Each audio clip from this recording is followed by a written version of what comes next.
Selamat pagi, kembali lagi dengan saya Michael. Hari ini saya akan memberikan tips kepada teman-teman semua bagaimana kita meningkatkan produktivitas dengan work from home atau bekerja dari rumah. Teman-teman, wabah COVID-19 telah mengubah paradigma berpikir kita, minimal mengenai konektivitas, produktivitas, dan ketersediaan instrumen untuk bekerja dari rumah atau work from home yang kita singkat dengan WFH. Jika dulu kita mungkin mengira bahwa WFH bukanlah suatu opsi menarik karena produktivitas bisa saja menurun. Ternyata sekarang sebaliknya. Dengan WFH, seseorang telah menghemat waktu, biaya, dan energi untuk bolak-balik dari rumah tempat kerja. Padahal mayoritas aktivitas dapat dijalankan secara online. Dulu, dahli utama bekerja dari kantor adalah untuk mempermudah meeting dan pertemuan-pertemuan dengan kolega dan klien yang membangun konektivitas dan produktivitas. Sekarang, dalih utamanya adalah faktor kesehatan. Dengan social distancing dan opsi yang tidak kalah penting untuk produktivitas. Secara virtual, manajemen proyek semestinya tetap dapat dijalankan dengan efisien. Mengingat berbagai instrumen online kini sangat memungkinkan untuk melihat dalam seketika berbagai aktivitas anggota tim sekaligus. Jadi paradigm shift dari fokus offline ke fokus online sebenarnya merupakan hal yang sangat baik. Beberapa aplikasi online yang sangat membantu kerja tim virtual, termasuk diantaranya Trello, ClickUp, Recurve, dan Asana. Project.co mempunyai fitur yang juga menggabungkan antara tim dengan klien. Jadi tidak perlu update ke klien, semua bisa transparan terbaca. Data di Amerika Serikat oleh HubSpot menunjukkan sebenarnya bekerja dari kantor mencakup 28% distraksi dan 13 jam dalam seminggu dihabiskan hanya untuk menjawab email, baik yang berhubungan dengan pekerjaan maupun tidak. Jadilah WFH merupakan opsi yang sangat patut dipertimbangkan. Tentu dengan asumsi lingkungan rumah yang memungkinkan. Beberapa tips penting WFH yang produktif. Yang pertama, tentukan tempat kerja yang tetap.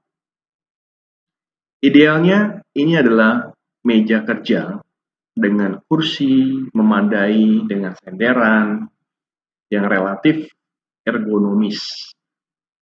Suasana kerja juga sebaiknya tanpa suara-suara mengganggu di latar belakang, seperti suara televisi atau orang mondar-mandir dan suara-suara lainnya. Sebaiknya tidak bekerja di atas ranjang agar suasana profesional tetap terjaga dan tidak tergiur oleh tidur-tiduran. Apabila bekerja di luar kamar tidur, itu tentu lebih baik. Apabila terpaksa bekerja dari kamar tidur, pastikan Anda bekerja dengan kondisi tubuh segar, telah mandi, dan telah sarapan, agar produktivitas optimal. Yang kedua, kenakan pakaian santai, namun bukan pakaian tidur. Ini untuk membangkitkan semangat bekerja, namun tetap nyaman dan enak dipakai di dalam rumah.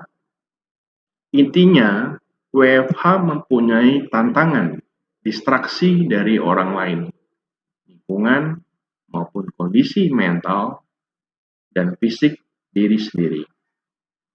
Yang ketiga, buat limitasi-limitasi dengan anggota keluarga. WFH seringkali berarti berbagi ruangan. Bisa saja pasangan dan anak-anak Anda juga WFH. Sehingga banyak komunikasi yang semestinya bisa dan perlu dihindari.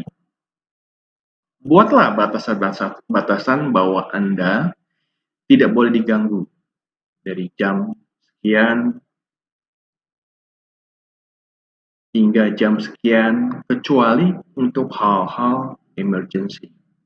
Pastikan Anda menggunakan headphone atau earphone agar anggota keluarga dapat melihat bahwa Anda sedang berada di dalam zona khusus tersendiri.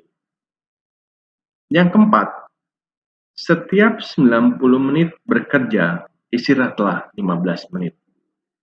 Pastikan Anda cukup beristirahat, karena tidak jarang para WFHers malah super giat bekerja sehingga tidak memperhatikan jam makan dan break. Anda baru bisa produktif dengan kualitas kerja optimal apabila ada break pendek setiap 75 hingga 90 menit fokus.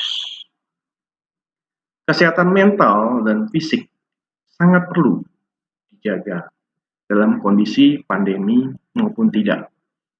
Dengan istirahat pendek-pendek, tekanan stres diharapkan berkurang.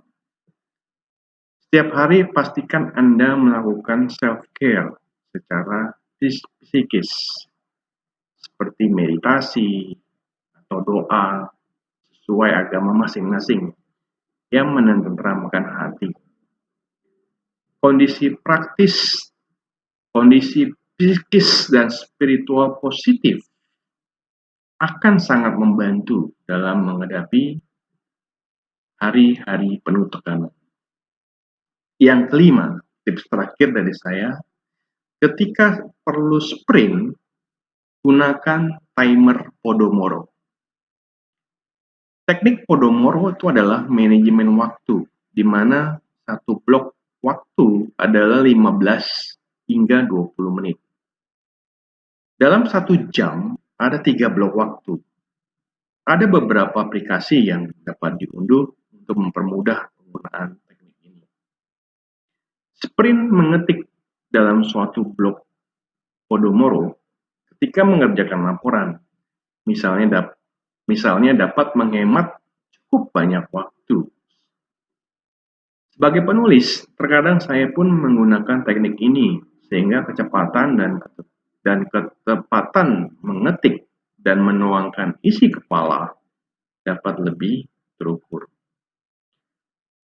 Oke, akhir kata guys, WFA merupakan suatu opsi genial yang akan sangat berguna di masa depan.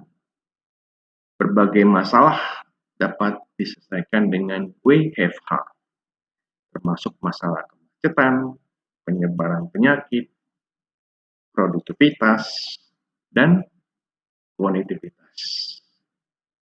Oke guys, sekian tips dari saya. Semoga bermanfaat. Sukses untuk kita semua. Ukir jejakmu. Yes, I can. Keep the smile. Be the 10 access.